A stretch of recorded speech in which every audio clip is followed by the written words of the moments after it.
But United is making another push. It said half of its recruits are going to be women or people of color. A pretty ambitious goal for airline pilots who are 93% white and 95% male. Black women make up less than 1% of the pilot industry. DEI in the sky. This is how we're choosing our bed. Oh. All right. So I got it together. Okay. Because we've joked about DEI. We've talked about how there's these policies where people seem to prioritize skin color and race and, minority status over actual skill. And, it's been a really easy thing to make jokes about, but we're like, okay, there's got to be a line. There's got to be a point where they're like, okay, we have to prioritize skill. We have to say who is the best person for this job, regardless of what they look like, because people's lives will be at stake if we try and go down this DEI route. No. Apparently, that's not the standard for these people. So airlines are now, these practices have been in play for a while, but I think it's just coming to light more and more how much of their hiring practices are now focused on DEI. And they have no problem letting us know that their new standards prioritize skin color and biological sex over how qualified that person is to fly the airplane that is carrying hundreds of people 30,000 feet in the sky.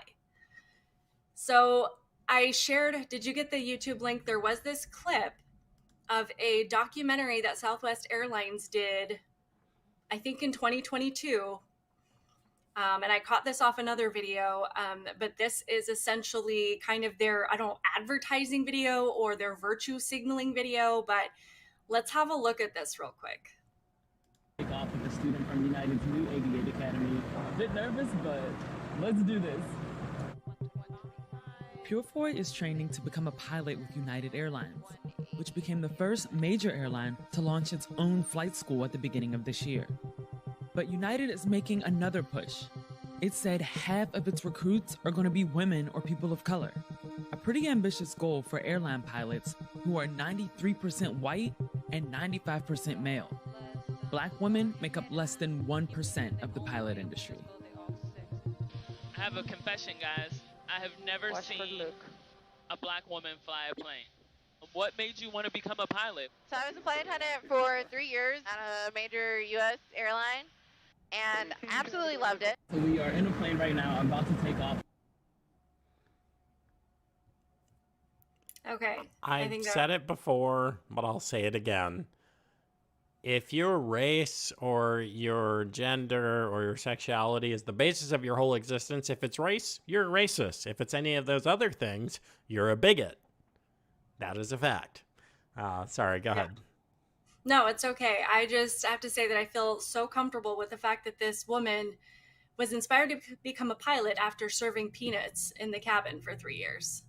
So definitely qualified to fly that airplane. And I didn't get a chance to include too many links in this one because I was like, do we really want to talk about this?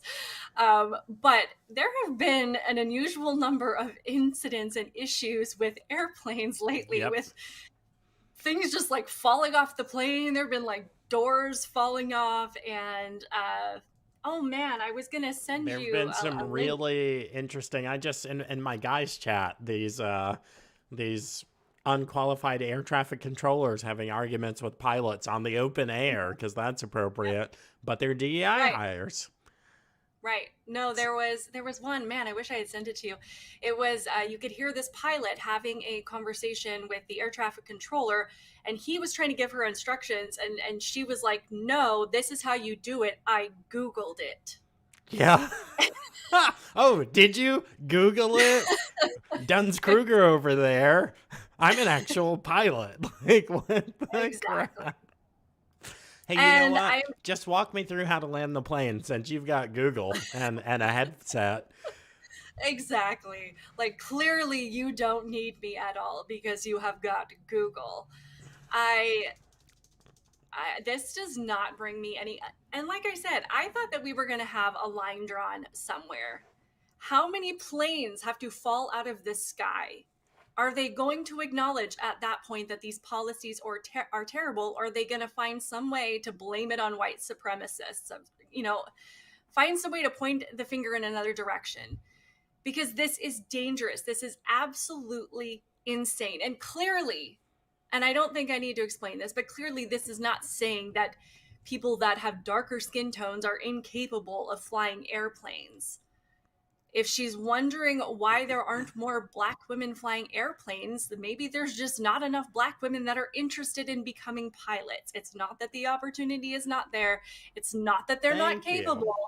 It's that. Thank you for saying that. This might not be something that Black women or women in general, because it is a male-dominated space, that women are interested in doing. Let's be honest, okay? Black people, we don't like flying, period. We don't. We don't like flying. We don't like swimming. We don't like the cold. That's why there's not a bunch of Black ice hockey skaters. It's not because we can't ice skate. I can ice skate, but I hate the cold.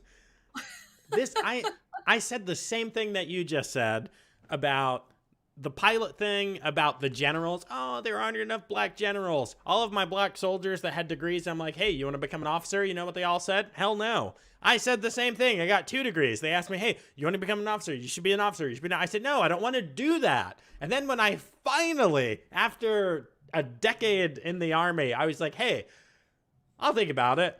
And then it seemed that they were hell-bent on pushing me out of the military at that point. That's a whole nother conversation. But Black people, we don't want to be generals. We don't want to be pilots. They would need to make you, especially Black women. Black women, you don't like flying in. I'm so glad you said that, because I'm like, I come from a big Black family. I don't know if you guys could tell. Maybe you're a podcast listener. I am Black. Like, no. Nope. We like to be. Yeah. We like to be on the ground, inside, climate-controlled environment.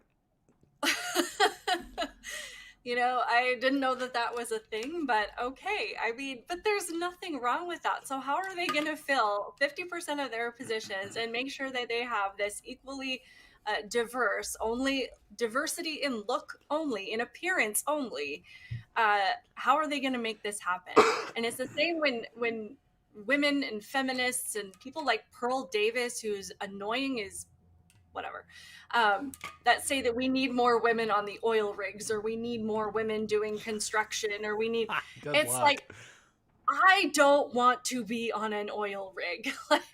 Not only that, putting more women on oil rigs makes that job more dangerous, because it involves a lot of physical strain that is more suited to men. So, and that is perfectly fine. That is perfectly fine.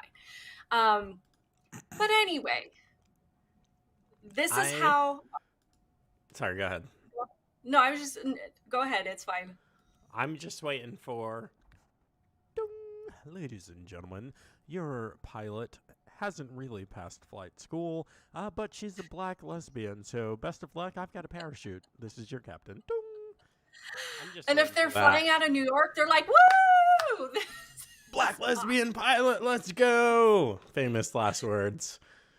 Exactly. And I shared a tweet that, I don't know who this guy is, Ron Filipkowski, because Donald Trump Jr., I mean, this has been a topic across Twitter for the last couple of days, but Donald Trump Jr. created this video, and he went on and on about how this is ridiculous. Like, let's just make sure that whoever is the pilot is the most qualified to be there. And this guy's like, Junior is worried that planes are going to start crashing because there aren't as many white male airline pilots as there used to be. And I'm just like, listen up, you hemorrhoid. Like, this is a legitimate concern. I don't care. You know what? I don't think I have ever been on an airplane where I've actually seen the pilot before we take off. They're in the cockpit, they're getting everything ready, and I'm perfectly fine with that. Never thought twice about what that person looked like. My only thought is, am I going to die? Get me home safe. I've never been on a plane and the pilot walks on and I go, gee, Willikers, I wonder if you were born a man. I wonder if your spouse is the same gender as you. I wonder, I could give two craps. I don't care. I don't care. It's not important. We weren't raised that way. I'm so tired of everyone born before 2000. I'm so tired of you pretending that we were born in this Hitlerian, racist, terrible place. It was not like that at all. All of our friends were every color of the freaking rainbow, spoke multiple languages, and we grew up without all the nonsense. And then these idiots in the Ivy League said, we have to let oppression and race and all this other stuff run our lives because of injustices, and we're on stolen land and all this stuff. And you all just went crazy and just went for it. And I'm completely over it because it's not going to stop. Every time we think it's going to stop, Samantha sends me something. I'm like, oh my gosh, it's getting worse. And I'm like, and we're all going to die. We're not even going to survive to get to the next election. I mean, why even talk about it? I'm just waiting for that trumpet in the sky. I'll tell you what, Euphrates, dry up, and Jesus, let's do this thing. Yeah, put on your sandals and get down here. Really?